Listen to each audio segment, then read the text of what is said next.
The first time Karen knocked on my door, I thought she was being neighborly. The second time, I realized she was marking her territory. But when she stood in my driveway at 7 in the morning, pointing at my century-old oak tree and demanding I cut it down, I knew I was dealing with something far more dangerous than just a difficult neighbor. My name is David, and what I'm about to tell you changed everything I thought I knew about property rights, community living, and just how far some people will go to control the world around them. This story involves a 200-year-old tree, a HOA that forgot its own rules, and a treehouse that became the most satisfying act of defiance I've ever committed. By the end of this, you'll understand why sometimes the best way to deal with a Karen isn't to back down, it's to build up. I moved to Willowbrook Estates 3 years ago, drawn by the tree-lined streets and the promise of a quiet suburban life. The house came with something special, a magnificent oak tree that dominated the backyard, its branches stretching wide enough to shade half my property and cast dancing shadows across my kitchen window every morning. The previous owner, Mrs. Henderson, had been 92 when she sold me the house. During our final walkthrough, she'd placed her weathered hand on the oak's bark and said something I didn't fully understand at the time. This tree has seen more than most people ever will. It knows how to survive. The Homeowners Association seemed reasonable during my initial meetings. Standard stuff: keep your grass cut, no loud parties after 10, maintain your property values. The HOA president, Margaret, was a soft-spoken woman in her 60s who'd lived in the neighborhood for 15 years. She welcomed me with a homemade apple pie and assured me that Willowbrook was the kind of place where neighbors looked out for each other. For 2.5 years, that's exactly what it felt like. My next-door neighbor was Bill, a retired high school teacher who spent his mornings tending to his prized tomato garden. Across the street lived the Johnsons, a young couple with twin boys who occasionally retrieved their soccer ball from my yard with polite apologies.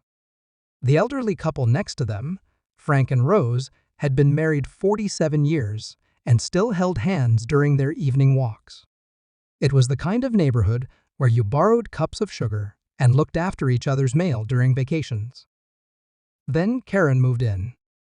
Karen Patterson arrived on a Tuesday in October, bringing with her a moving truck, 3 German Shepherds, and an energy that seemed to charge the air around her like an approaching thunderstorm.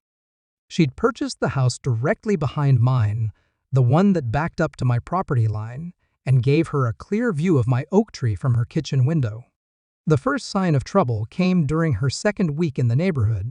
I was raking leaves under the oak when she appeared at the fence line, clipboard in hand, studying my tree with the intensity of a building inspector.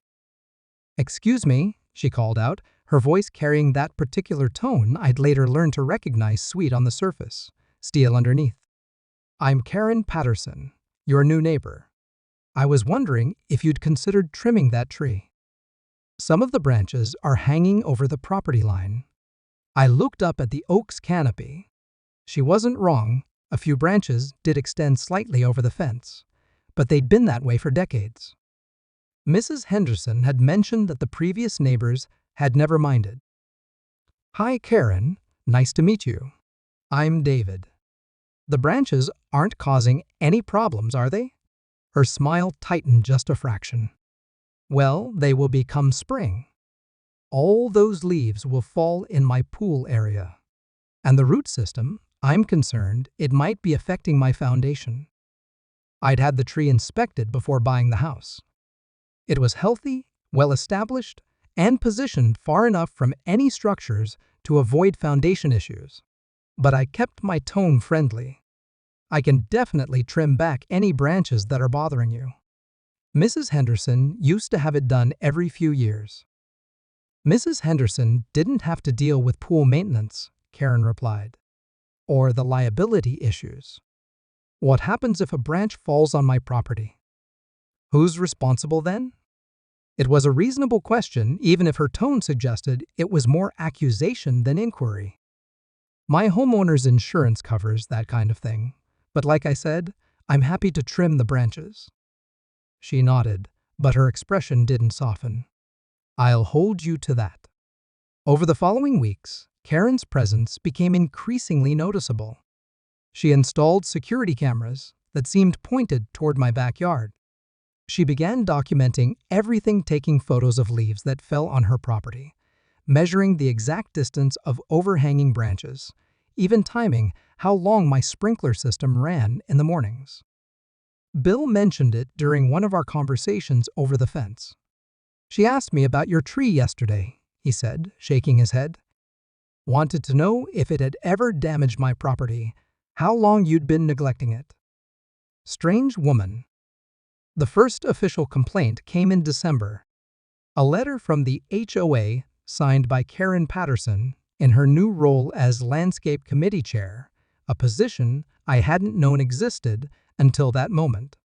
The letter stated that my oak tree violated several HOA guidelines, branches extending beyond property lines, potential safety hazards, and aesthetic concerns regarding tree maintenance.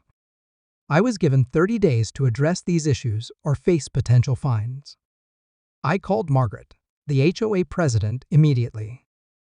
"Oh, David, I'm sorry about this," she said, and I could hear genuine regret in her voice. "Karen volunteered to head up the landscape committee, and she's been thorough in her assessments.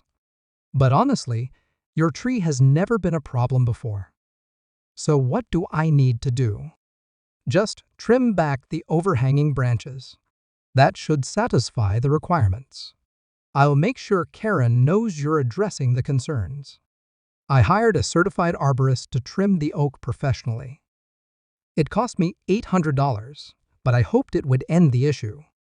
The arborist, a man named Pete, who'd been working with trees for 25 years, shook his head as he worked. "This is a beautiful specimen," he told me, as he carefully removed the offending branches. "Healthy as they come. Probably been here since before this neighborhood was even developed. Shame to have to cut it for such minor reasons." I thought that would be the end of it. I was wrong. 2 weeks later, another letter arrived. This time, Karen had identified root encroachment issues and requested a full arborist report on the tree's impact on neighboring properties. The letter also mentioned that the tree's size created excessive shading that was affecting her property's solar potential. When I showed the letter to Bill, he looked up at the oak and then back at me with raised eyebrows. "Solar potential?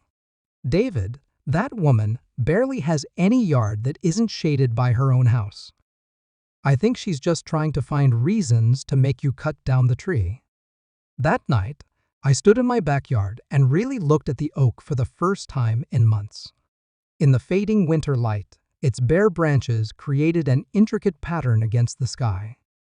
Even without leaves, it was magnificent, a living piece of history that had weathered decades of storms, seasons, and change. Mrs. Henderson's words echoed in my memory, "This tree knows how to survive." As I stood there, I noticed something else. From Karen's kitchen window, she had a clear view into my backyard. But if the tree wasn't there, she'd be able to see directly into my house as well. For the first time, I wondered if this was really about leaves and roots at all. But I had no idea how much deeper Karen's obsession would go, or how far she'd be willing to push to get what she wanted. The harassment began subtly, the way most toxic situations do, small enough that you question whether it's really happening, consistent enough that it starts to wear you down. Every morning, Karen would appear in her backyard precisely at 7:30, coffee mug in hand, and stare at my oak tree. Not a casual glance, a deliberate, measuring stare that lasted several minutes. When she noticed me watching from my kitchen window, she'd raise her mug in a mock toast before turning away. The letters continued monthly. Each one identified new violations that required expensive assessments or modifications. A structural engineer to evaluate root impact. A survey to confirm property lines. A specialist report on urban forest management. Every request was technically within HOA guidelines, and everyone cost me hundreds of dollars. But Karen's real talent was bureaucratic manipulation. During the February HOA meeting, she presented what she called a comprehensive neighborhood beautification proposal. She'd created a detailed presentation, complete with PowerPoint slides and printed handouts, arguing that certain oversized vegetation was negatively impacting property values and community aesthetics. She never mentioned my tree by name, but every photo in her presentation featured it as a before example. Large, unmanaged trees create numerous issues, she explained to the dozen residents in attendance. Falling branches, foundation damage, blocked sightlines, and decreased sunlight for neighboring properties. I propose we update our landscaping guidelines to address these concerns proactively. Margaret looked uncomfortable.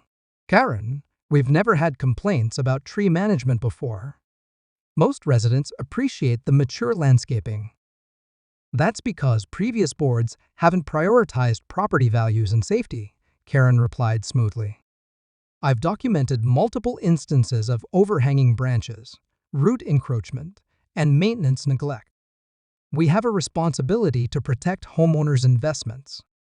The vote was scheduled for the March meeting.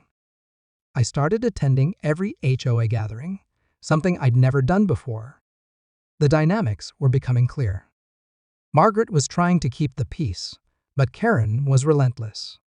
She'd recruited 2 newer residence people who'd moved in within the past year and didn't have established relationships in the neighborhood. During the March meeting, Karen presented her amended proposal. Instead of general guidelines, it specifically targeted trees over a certain height and canopy spread. The measurements seemed arbitrary until I realized they'd been calibrated to include exactly 1 tree in the entire neighborhood, mine. This isn't about 1 tree, Karen assured the room. This is about establishing standards that protect everyone's property values and ensure neighborhood safety. Bill spoke up from the back of the room.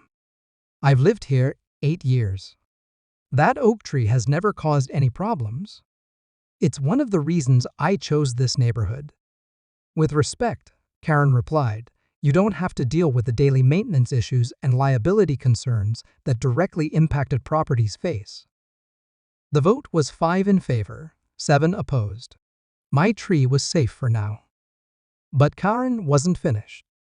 2 days later, I discovered the first act of sabotage.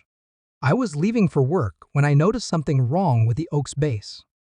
Someone had poured salt around the trunk, creating a white ring that extended several feet from the tree. Salt kills trees slowly, and whoever had done this knew exactly what they were doing. I called the police, but there was no proof of who'd done it.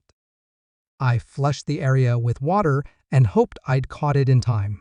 The next week, I found herbicide sprayed on the lower branches, then tire tracks in my flower beds, as if someone had driven across them intentionally. The security camera I installed caught Karen walking her dogs past my property multiple times each day, but nothing that proved vandalism. The psychological pressure was constant. Karen had positioned herself as the neighborhood's unofficial watchdog, and she wielded that role like a weapon. She'd approach other residents with concerns about my property maintenance, my garbage placement, the timing of my lawn mowing. I'm not trying to cause trouble, she'd tell them, but we all have to live here. Standards matter. Bill and Frank remained supportive, but other neighbors began giving me awkward smiles and quick waves instead of stopping to chat. The Johnsons no longer let their twins retrieve soccer balls from my yard. Karen's campaign was working. The breaking point came in May. I was having coffee on my back deck when I heard the sound of a chainsaw starting up. I looked toward Karen's property and saw her standing next to a tree service truck, pointing at my oak. I ran to the fence. What's going on? The tree service worker, a young man with MARTINEZTREESERV, ICE embroidered on his shirt, looked confused. Ma'am here says you hired us to take down this oak tree. But it's on your property, so I need your authorization. Karen's face flushed. There must be some confusion. I called about tree removal services for the neighborhood landscaping committee. Lady, you specifically said this oak tree needed to come down today. You even gave me the address. I felt something cold settle in my stomach. I never hired anyone to remove my tree. The worker shrugged and began loading his equipment back onto the truck. Well, somebody's wasting my time. That'll be a $50 service call for the confusion. Karen pulled out her wallet immediately. Of course, I'm sorry for the mix-up. After the truck left, I confronted her directly. Karen, what the hell was that? She maintained her innocent expression. I genuinely thought you'd finally decided to address the tree issue. My mistake. Your mistake? You tried to have my tree cut down without my permission? That's a serious accusation, David. I hope you're not suggesting I do something illegal. Her tone was perfectly calm, but her eyes held something that made my skin crawl. This wasn't about property values or maintenance concerns. This was personal, and it was escalating beyond anything I'd imagined. That night, I couldn't sleep. I kept thinking about Mrs. Henderson's words, about the tree surviving, about what Karen might try next. Around midnight, I heard voices in my backyard. I looked out the window and saw flashlight beams moving around the base of the oak tree. Two figures were doing something to the trunk, but I couldn't make out what. I grabbed my own flashlight and went outside. Hey, what are you doing? The figures ran, disappearing through the gap in the fence between my property and the vacant lot behind the neighborhood. When I examined the tree trunk, I found fresh drill holes, dozens of them, filled with what looked like copper nails. Another method of slowly killing a tree.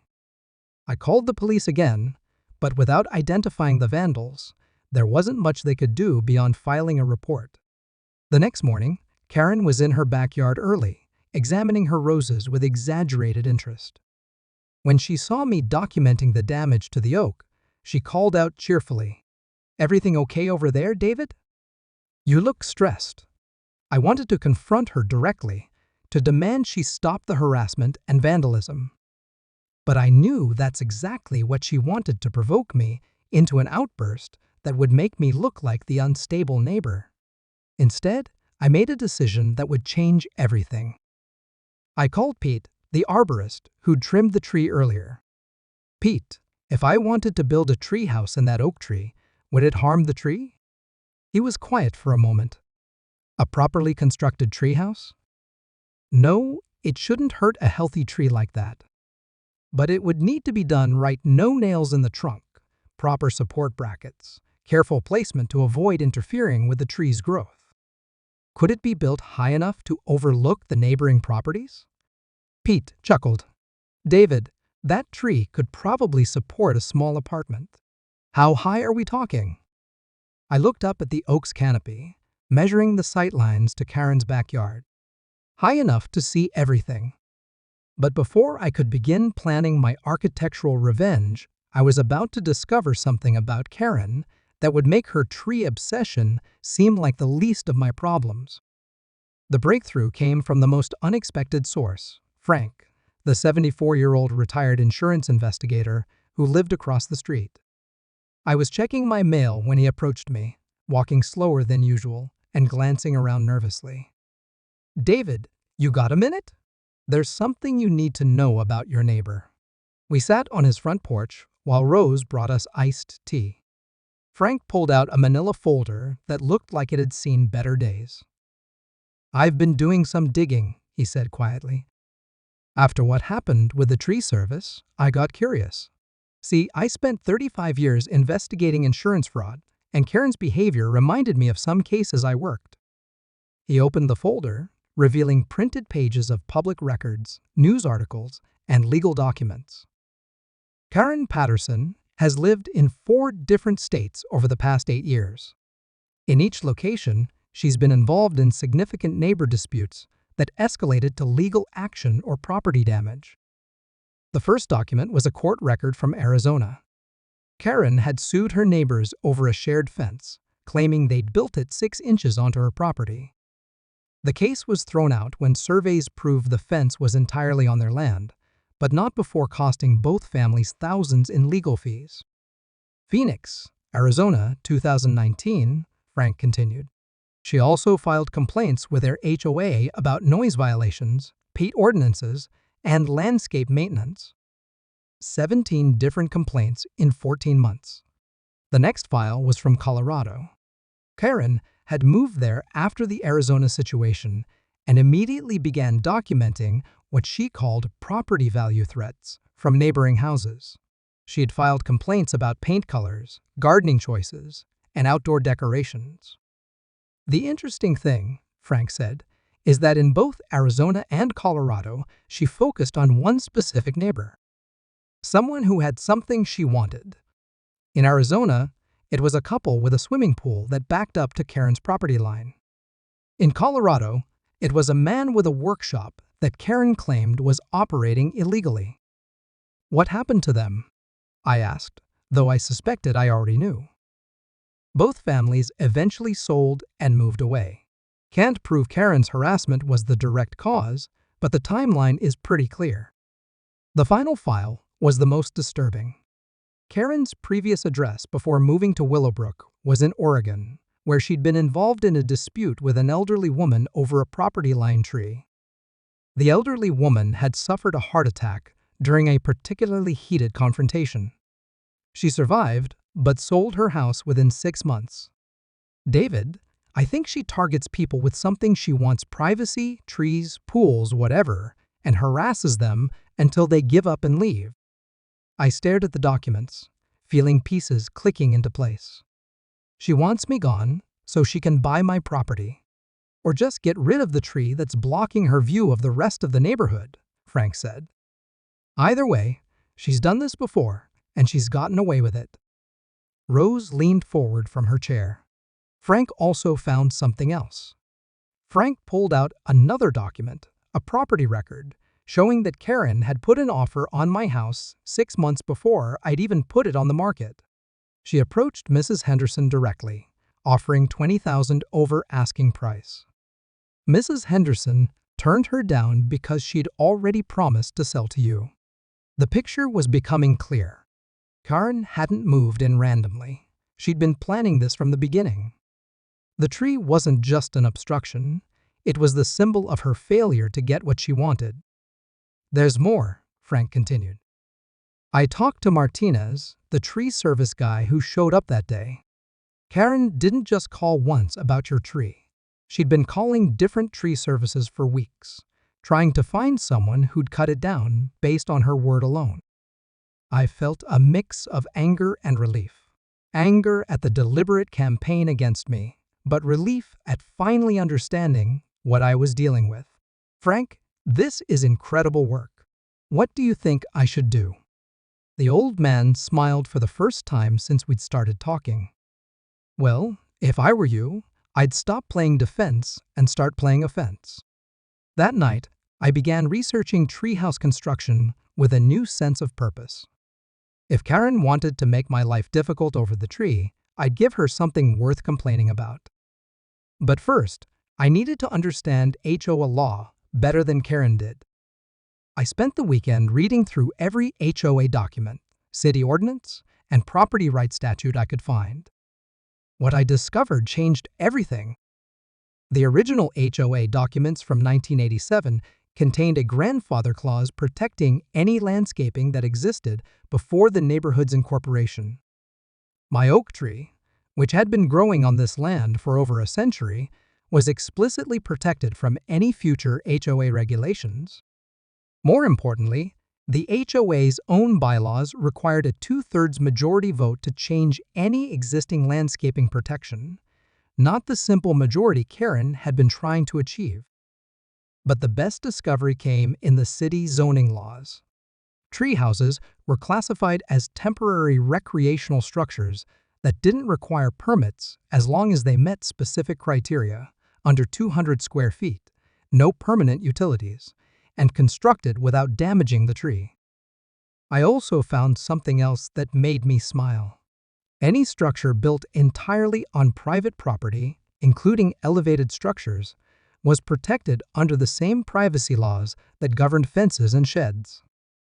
If I built this treehouse correctly, Karen would have no legal standing to complain about it. I called Pete, the arborist, back. Pete, I want to build a treehouse. A big one. How big can we go? There was a pause. David, what exactly are you planning? Let's just say I want to make sure I have the best view in the neighborhood. Pete's laughter carried through the phone. I'll come by tomorrow to assess the tree's load capacity. But, David, I think I'm going to enjoy this project. As I hung up, I realized I was smiling for the first time in months. Karen had spent all this time trying to make me feel powerless and isolated. It was time to show her what happened when you push someone too far. But I had no idea that Karen's next move would force me to accelerate my timeline and turn this from a petty neighborhood dispute into something that would determine who really controlled Willowbrook Estates.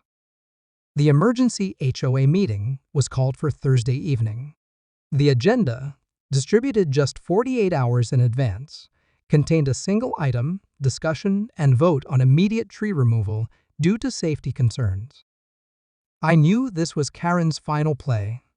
When I arrived at the community center, the usual dozen residents had grown to nearly 30. Karen had been busy recruiting support from people who'd never shown interest in HOA business before. Margaret looked exhausted. She pulled me aside before the meeting started. David, I'm sorry about this.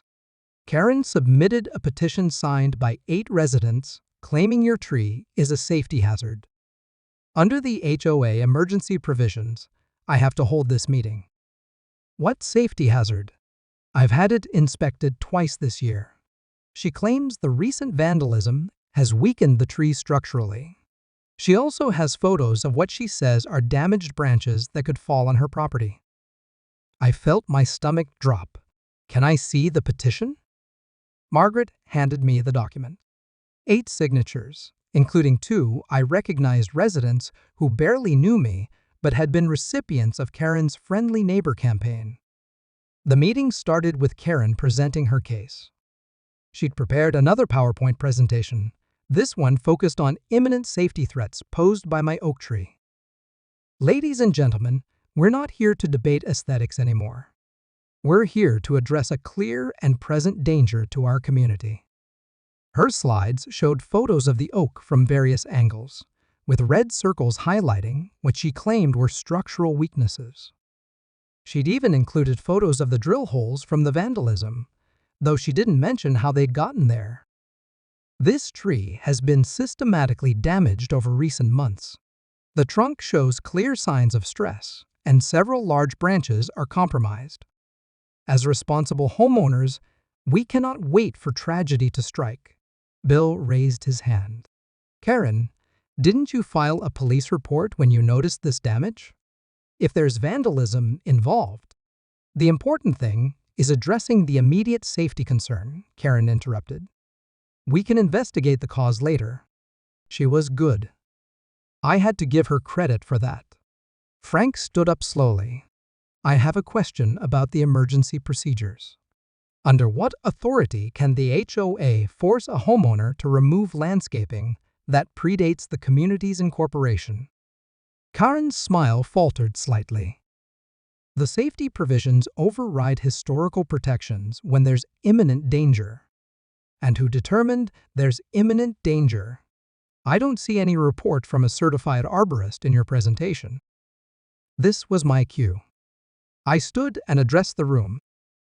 Actually, I have reports from 2 different certified arborists, both completed within the past month. I distributed copies of Pete's assessment and a second opinion I'd obtained after the vandalism. Both declared the tree healthy and structurally sound, with the drill hole damage being superficial and not affecting the tree's stability. These reports show that while someone has attempted to damage the tree through vandalism, the oak itself remains healthy and poses no safety risk to neighboring properties. Karen's composure cracked slightly. Those reports don't account for the recent storm damage. What storm damage? Margaret asked. The high winds last week caused additional stress fractures. Pete, who I'd invited to attend the meeting, raised his hand. I examined the tree 2 days ago. There are no storm-related stress fractures or any new damage beyond the vandalism I documented in my report. The room was getting restless. Karen realized she was losing control of the narrative. The bottom line, she said, raising her voice slightly, is that this tree poses unacceptable risks to the community. The majority of affected neighbors agree that removal is the only responsible solution. Actually, Frank interjected, I'd like to know more about this petition. Can you tell us exactly how these signatures were obtained? I watched Karen's face carefully. There was something there, a flash of uncertainty. Bill stood up. She came to my door Tuesday evening. Said the tree was diseased and could fall on someone's house. Asked if I'd support emergency removal to prevent injuries.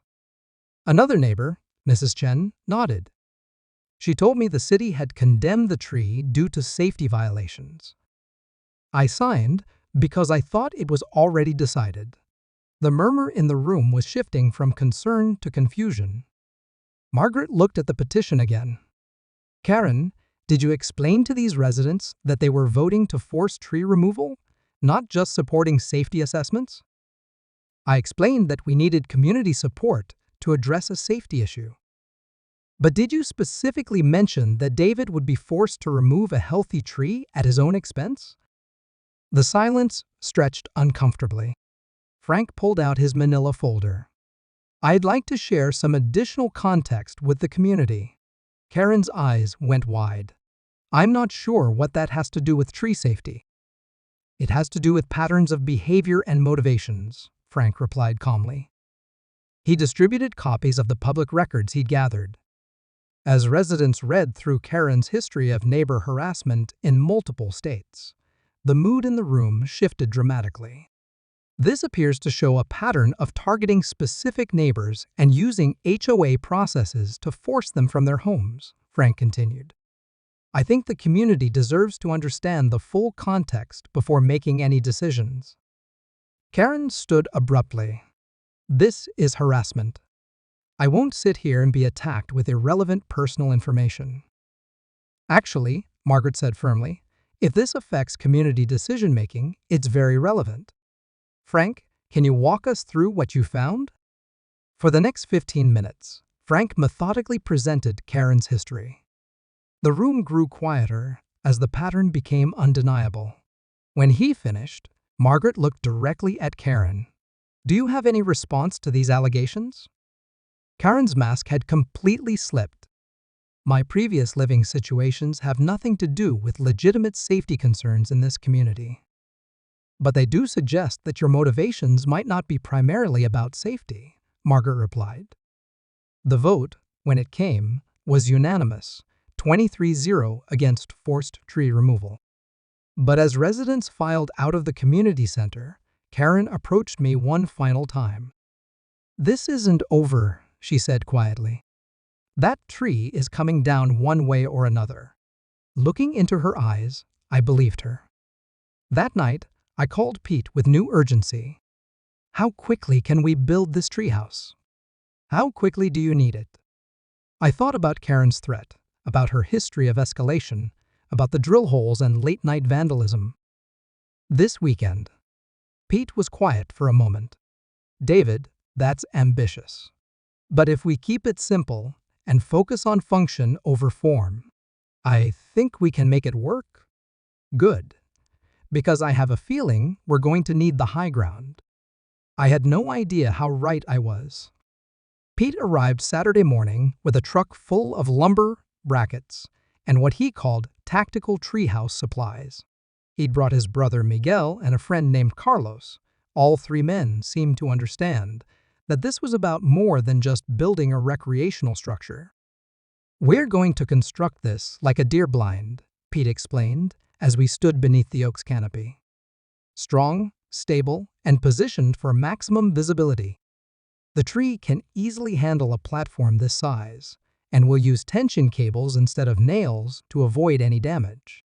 The design was elegant in its simplicity, a 12x12 platform positioned 20 feet up, accessed by a ladder system that could be retracted if necessary. The height put it well above the fence line and provided a clear view of Karen's entire backyard, pool area, and even her kitchen windows. We worked through Saturday and most of Sunday. The construction noise drew attention, both supportive neighbors who stopped by with coffee and sandwiches, and Karen herself, who appeared in her backyard every hour to document our progress with her camera. "Is this legal?" she called out Sunday afternoon. "Completely," I replied without looking down. "Checked all the zoning requirements and HOA bylaws. We'll see about that." By Sunday evening, the treehouse was complete.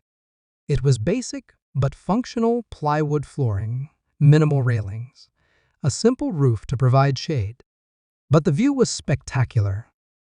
From the platform, I could see the entire neighborhood spread out below me. Karen's backyard was laid out like a blueprint, her house stripped of privacy. I could see her pool, her patio furniture, even the kitchen table where she'd probably planned her harassment campaign. The psychological reversal was immediate and profound. Monday morning, I had my coffee in the treehouse. Karen came out to her backyard for her usual 7:30 inspection routine, looked up at me, sitting 20 feet above her, and went back inside without her customary toast gesture. Tuesday, she installed privacy screens around her pool area. Wednesday, she planted a row of small bushes along her fence line. By Thursday, she'd called the city planning office, the HOA, and according to Bill, at least 3 different lawyers. The complaints started arriving by Friday. First, a city inspector came to verify that the treehouse met zoning requirements. It passed easily.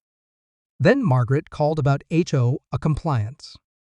The treehouse qualified as a temporary recreational structure and was entirely on my property, so it fell outside HOA jurisdiction. Finally, Karen tried to claim the treehouse violated privacy ordinances by allowing me to see into her yard. The city attorney's response was brief. If activities in your backyard can be seen from a neighbor's property, they're not private by legal definition. The turning point came the following Monday evening. I was reading in the treehouse when I heard voices from Karen's backyard. She was hosting what sounded like a planning meeting, with several people discussing property values and nuisance abatement. "The treehouse has to go," Karen was saying. "It's completely destroyed my privacy. I can't even use my own backyard anymore." "Can't you just plant more trees?" someone suggested. "That'll take years to grow high enough. I need a solution now." A different voice asked, "What about going back to the HOA? They're all against me now. Frank poisoned everyone with those ridiculous documents about my previous addresses." There was a pause before Karen continued, her voice carrying clearly in the evening air. "I've been thinking about the Martinez tree service approach. If the tree accidentally got damaged badly enough, David would have to remove it for safety reasons." My blood went cold. "Karen, you can't seriously be suggesting." "I'm not suggesting anything. I'm just saying that trees sometimes get damaged in storms, and when that happens, they become safety hazards that have to be removed." I quietly activated the voice recording app on my phone. "How would that work exactly?" The first voice asked. "Hypothetically, ring barking would do it. Cut through the bark in a complete circle around the trunk, and the tree dies within a few weeks. Make it look like vandalism, and David loses his precious oak tree and his stupid treehouse." The conversation continued for another 10 minutes, with Karen detailing exactly how she planned to kill my tree while making it appear like random vandalism. I had it all on recording. The next morning, I took the recording to Frank, who listened with the focused attention of someone who'd spent decades building legal cases. "David, this is conspiracy to commit property destruction. You need to take this to the police immediately." We filed a report that afternoon, providing both the recording and Frank's documentation of Karen's history. The detective assigned to the case was thorough and professional. "We'll set up surveillance on your property," he told me. "If she attempts to damage the tree, we'll have her for vandalism and criminal mischief." The sting operation lasted 3 nights. On Thursday at 2:30 a.m., Karen crept into my backyard, carrying a handsaw and what looked like a bottle of herbicide. The police were waiting. She was arrested for attempted vandalism, trespassing, and conspiracy to commit property destruction. The recording from her backyard planning session was admitted as evidence. But the story doesn't end with Karen's arrest.